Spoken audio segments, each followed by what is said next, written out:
समझने का प्रयास करिएगा। हम चर्चा करते हैं अफ्रीका का सिंह इजाइज से हो जाता है यहाँ पर इथोपिया, सोमालिया। ईसाइज से हो जाता है इथोपिया, सोमालिया, इरिट्रिया, जिबूती। ठीक। अब आता है एकात्मक व्यवस्था, संघात्मक व्यवस्था। एकात्मक व्यवस्था में जो शक्तियाँ होती है वो मतलब कि जो स्पष्ट रूप से अपने घर पर वहाँ पर केंद्र व क्षेत्रीय सरकारों के बीच सौंप दी जाती है। जबकि संघात्मक व्यवस्था की जो विशेषता है, जैसे सूरत में रूम पे वहाँ पर इसमें शक्तियों का विभाजन, केंद्र और राज्य के बीच शक्तियों का विभाजन होता है। केंद्र और राज्यों के बीच में शक्तियों का विभाजन होता है। और पहला है इसके जो विशेषता है वो द्वैध राज पद्धति है।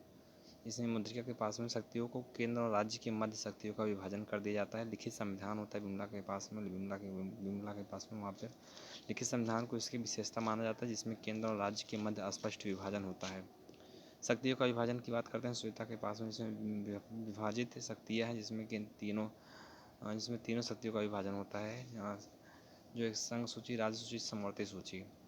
और संविधान की सर्वोच्चता होती है राकेश के पास में। संविधान की सर्वोच्चता तो जो संविधान में लिखा गया वही होगा, चाहे उसके ऊपर सर्वश्रेष्ठ कोई नहीं होगा। जो भी संविधान में, संविधान सर्वोपरि है।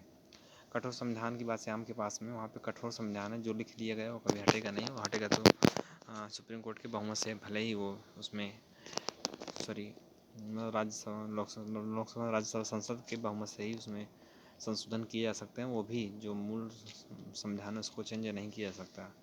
और स्वतंत्र न्यायपालिका, राजू के पास में विचार करने के लिए स्वतंत्र न्यायपालिका, वहाँ पर द्विसदनी, आगे श्याम की दुकान पर द्विसदनी व्यवस्था अपनाई गई। ठीक।